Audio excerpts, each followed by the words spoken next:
Hi guys, welcome to my YouTube channel GK English. GK English YouTube চ্যানেলে সকলকে সুস্বাগতম। আমি জয়দেব। আশা করি তোমরা সকলেই ভালো আছো। আর সকলকে এই ভিডিওটি দেখার অনুরোধ রইল। যদি ভিডিওটি ভালো লাগে অবশ্যই লাইক, শেয়ার, কমেন্ট করো। আর যদি চ্যানেলে নতুন হয়ে থাকো তাহলে অবশ্যই সাবস্ক্রাইব করো এবং নিচে থাকা বেল আইকনটি অবশ্যই ক্লিক করো। আজকে যে তোমাদের টপিকটা আলোচনা করব সেটা ট্রায়াঙ্গেল বা ত্রিভুজ নির্ণয়। জিএনএম, এএনএম, এসএসসি, সিএইচএসএল বা যে কোনো কম্পিটিটিভ এক্সামে এটা অবশ্যই আসে। তাই আর দেরি না করে চলো টপিকটা শুরু করি। ত্রিভুজ নির্ণয় বা ট্রায়াঙ্গেল কাউন্ট।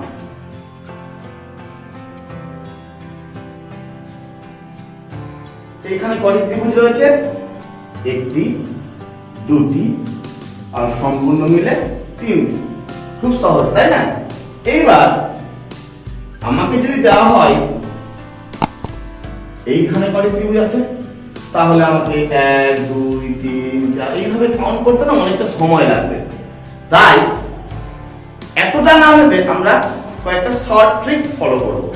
ঠিক আছে, সেই শর্ট ট্রিক গুলো শুরু করছি। Rule number 1। প্রথমে যদি আমাদের একটা ত্রিভুজের হরিজন্টাল লাইন দেওয়া থাকে, এরকম ভাবে হরিজন্টাল লাইন দেওয়া হবে, তাহলে কত ত্রিভুজ হবে? কিছু না, শুধুমাত্র এই হরিজন্টাল লাইনগুলোকে আমরা গুণে নেব। 1 2 3 4। কত এখানে কয়টি রয়েছে?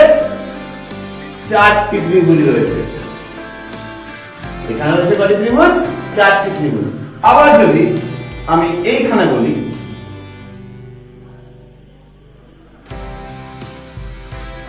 এইখানে কয়টি ত্রিভুজ রয়েছে? কিছু না, সিম্পল একদম। 1 2 3 4 5। তাহলে এখানে রয়েছে 5টি ত্রিভুজ।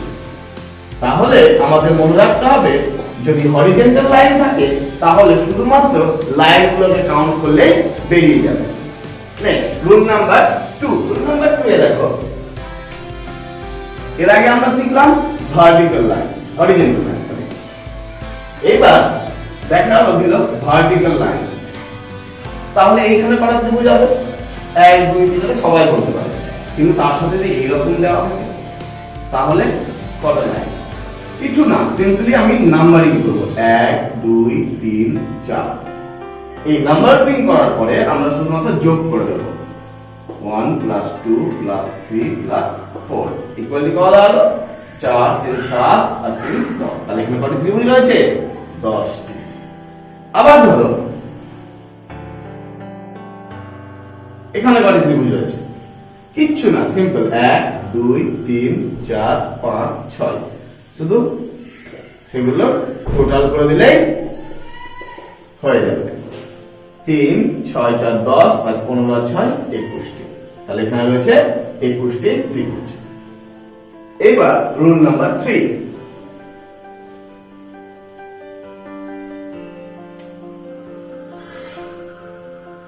আমরা দেখলাম এটা সহজ করা, এটা বের করা খুব সহজ, কিন্তু যদি আমাদের এখানে একটা করে হরিজন্টাল লাইন দেওয়া হয় তাহলে কি করব?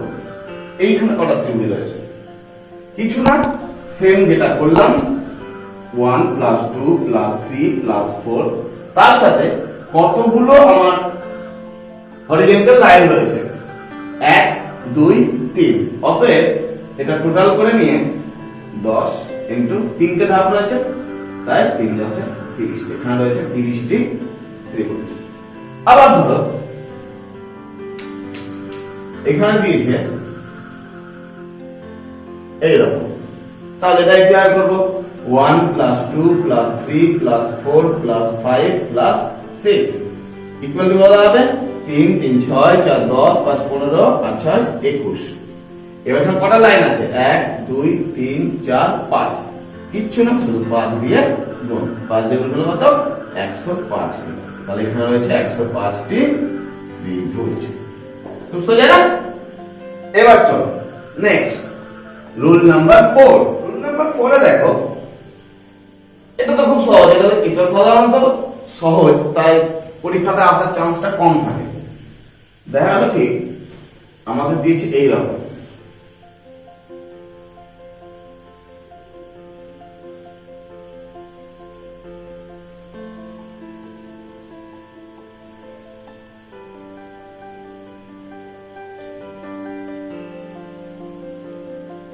আমাদের দিয়েছে ঠিক এইরকম, এইখানে কটি ত্রিভুজ রয়েছে, বলাটা গুনতে হবে 1 2 করে, কিচ্ছু না, শুধু জাস্ট একটা ট্রিক ফলো করব। ফার্স্ট প্রথমে রয়েছে একটি, তাই লিখবো 1, যেহেতু একটি রয়েছে সেহেতু লিখবো 1। এখানে দেখো 3টি রয়েছে, তাই কি করব, +2 যাব, 3। এরপরে আর দেখার দরকার নাই আমার, এরপরে +2 হয়েছে, এরপরেটা হবে +3, অর্থাৎ এখানে হবে 6, এরপরে +4 হয়ে যাবে 10। এবার কতটা যাব আমি, দেখো কটা লাইন রয়েছে, 1 2 3 4 5, 5টা লাইন রয়েছে, তাই 5টা যাব, 5টা নাম্বার যাব, তাহলে 1 2 3 4টে হয়েছে, আরেকটা যাবে, তাহলে 1 এর সাথে 2 যোগ করলাম, 3 এর সাথে 3 যোগ করলাম, 6 এর সাথে 4 যোগ করলাম, তাহলে 10 এর সাথে কত যোগ করতে হবে, 5, তাহলে কত দাঁড়াবে 15, তাহলে দাঁড়াবে কত 15।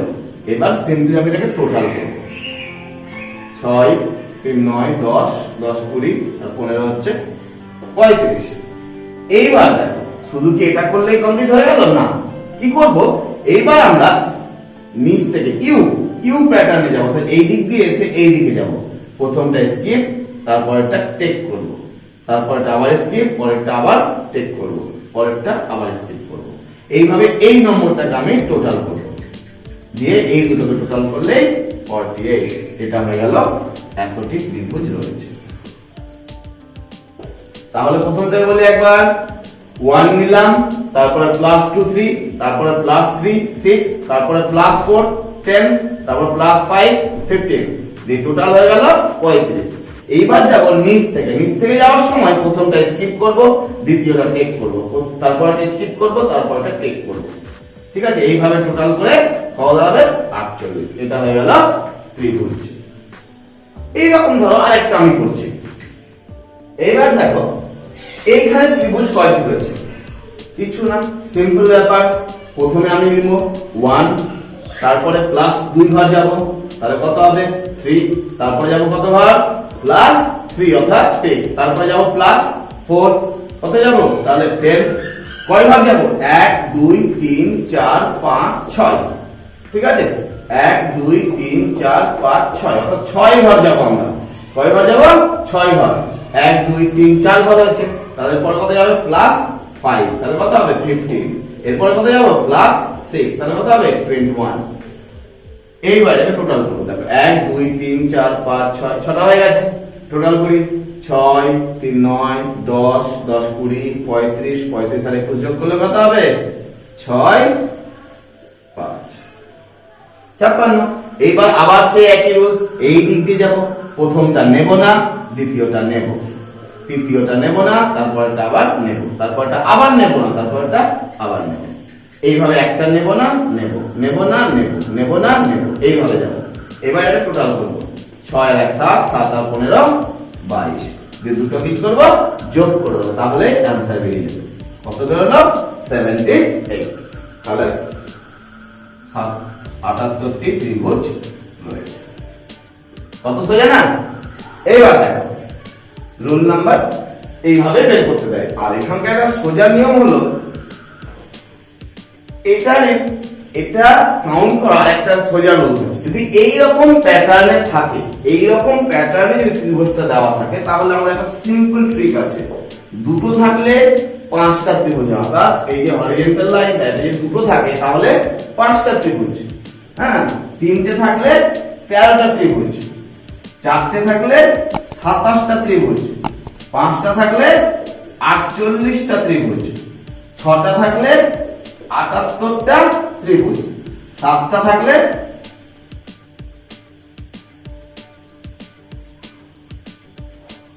118টা, 8টা যদি লাইন থাকে তাহলে 170টা ত্রিভুজ। এটা যদি আমি সিম্পলি মনে রেখে দিই তাহলে আমাকে আর এইভাবে কাউন্ট করার প্রয়োজন হবে না, জাস্ট এই জিনিসটা মনে রাখতে হবে আমার, তাহলেই যথেষ্ট। এরপরে রুল 5, রুল নাম্বার 5 দেখো, ত্রিভুজের আমরা চারটে শিখলাম, রুল নাম্বার 5 এ কি করতে হবে দেখালো। আমাদের প্যাটার্নটা কি এই রকম দিল ত্রিভুজ, তার মধ্যে আবার আরেকটি ত্রিভুজ দিল। এইবার কি হয় কাউন্ট করবো, সোজা একটা দুটো তিনটে চারটা, একটা বড় নিয়ে পাঁচটা, তাই তো? তাই আমি এটা এমনি বলে দিতে পারি। কিন্তু আমরা যদি এই ট্রিক না ফলো করি, এর থেকে যদি বেশি দিয়ে দেয় অর্থাৎ আর একটা দিয়ে দিল, তাহলে কি করবো, তাই তো? একটু সমস্যা। তাই আমাকে আগে এইটা ট্রিকটা দেখতে, আমাকে মনে রাখতে হবে একটা ত্রিভুজের মধ্যে আরেকটা ত্রিভুজ থাকা মানে চারটে ত্রিভুজ সৃষ্টি হওয়া, ঠিক আছে? এখানে একটা প্লাস কটা সৃষ্টি হয়েছে, একটা ত্রিভুজ মানে কটা, চারটা। 1 প্লাস 4 ইকুয়াল টু কত হবে, তাহলে এখানে রয়েছে পাঁচটা ত্রিভুজ, ঠিক আছে? 1 2 3 4 আর পুরোটা নিয়ে পাঁচটা। এইবার দেখা গেল আমাকে দিল এইখানে, তারপর আবার এইখানে। এবার এইখানে কটা ত্রিভুজ আছে, খুব সহজ, বলো দেখি। প্রথমে বড়টার জন্য কি করব আমরা, একটা ভেতরে আছে তার জন্য কত হবে, 4, আবার একটা ভেতরে আছে তার জন্য আবার 4 ইকুয়াল টু 9। এখানে রয়েছে 9টি ত্রিভুজ, ঠিক আছে? এইবার দেখো আবার যদি আমাকে দিল ধরো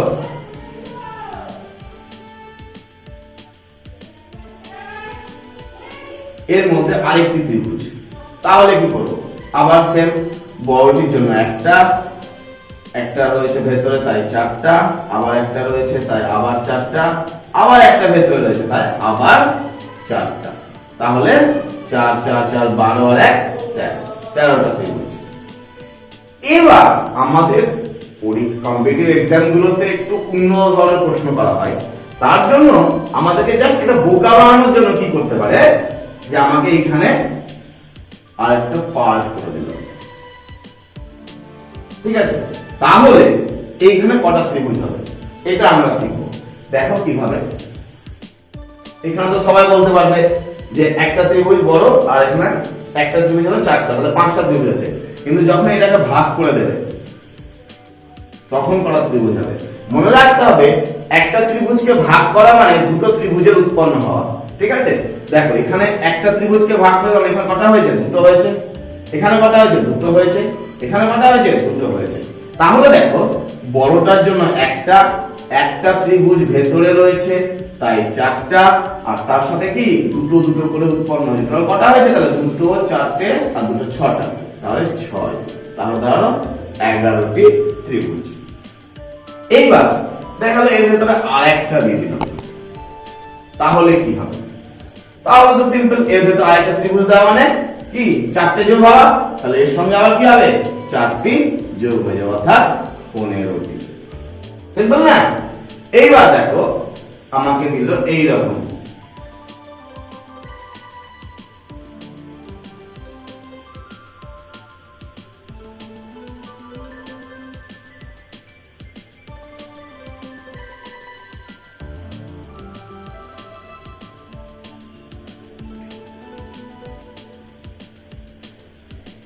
এইবার এখানে বলা হলো এখানে কত ত্রিভুজ আছে। দেখো বড়টির জন্য সবসময় 1, ভেতরে একটা ত্রিভুজ আছে তাহলে 4, তার ভেতরে দেখো আরেকটি ত্রিভুজ আছে তাহলে আবার 4, তার ভেতরে দেখো আরেকটি ত্রিভুজ আছে তাহলে কি হবে, আবার 4, ঠিক আছে? এইবার দেখো এটাকে ভাগ করা হয়েছে, তার মানে কটা উৎপন্ন হয়েছে আমরা জানি, 3 বার করা হয়েছে তাহলে 6টা, তাহলে এখানে কি দেব প্লাস 6। তবে এটাকেও ভাগ করা হয় তাহলে এখানেও কি হবে 6টা, তাহলে আবার 6। দেখো আবার এটা এই ভেতরটাও কি আবার ভাগ করা হয়, আবার 6টা, তাহলে টোটাল কত হলো 4 4 8 12 13 13 আর 6 19 19 আর 6 25 25 আর 6 31, তাহলে এখানে রয়েছে 31টি ত্রিভুজ। বুঝতে পেরেছো তাই না? খুব সহজ। যদি আমরা এই ট্রিকগুলো যদি ঠিকঠাক ইউজ করতে পারি তাহলে ট্রায়াঙ্গেল কাউন্ট করা বা ত্রিভুজ নির্ণয় করা অতিরিক্ত সহজ হয়ে যাবে, ঠিক আছে? এরপরে যাব আমরা রুল 6। এতক্ষণ আমরা ত্রিভুজের ভেতরে ত্রিভুজ নির্ণয় করা শিখলাম। এবার চতুর্ভুজের ভিতরে কিভাবে ত্রিভুজ নির্ণয় করতে হয় সেটা দেখবো। চতুর্ভুজ বা আয়তক্ষেত্র যেটা বলতে পারি, কোনো ব্যাপার না। দেখা গেল আমাকে দিল এই ফিগারটা, এই ফিগারটা দেওয়ার পর ঠিক এইভাবে এইভাবে দিয়ে দিল। এবার এইখানে কটি ত্রিভুজ রয়েছে, খুব সহজ বলা, হয়তো গুণে বলে দেওয়া যাবে, কিন্তু গুণে বলতে গেলে যদি আবার এইটা এইখানে দিয়ে দেওয়া হয় তাহলে কিন্তু একটু প্রবলেম হয়ে যাবে। তাই আমরা শর্টকাট পদ্ধতিটা দেখব। দেখো,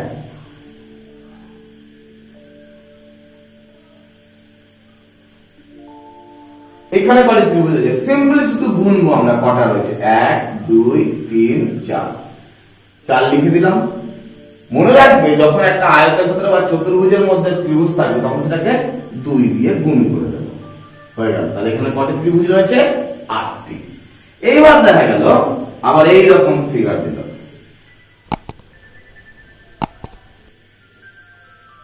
এইখানে কটি ত্রিভুজ রয়েছে, গুণে বলতে গেলে অনেক সময় লাগবে, তাই 1 2 3 4 5 6 7 8, 8টি হলো। তাহলে কি হবে? 8 × 2, অর্থাৎ এখানে রয়েছে 16টি ত্রিভুজ। খুব সহজ না? এইবার তোমার যতগুলো ভাগ থাকতে পারে শুধু কিচ্ছু না ভেবে কাউন্ট করে দিয়ে 2 দিয়ে গুণ করে দেবো। তাই এইরকম ফিগার থাকলে আমরা এই যে 6টা রুল, সেই 6টা রুল আমরা প্রয়োগ করব। তাহলে যে কোনো পরীক্ষাতে এই ট্রায়াঙ্গেলের যে রিজনিংটা আছে সেটা খুব সহজ হয়ে যাবে। যদি ভিডিওটি তোমাদের ভালো লেগে থাকে অবশ্যই লাইক শেয়ার করো, আর পরবর্তী আরো অনেক সুন্দর সুন্দর ভিডিও আমি তোমাদেরকে দেখাবো।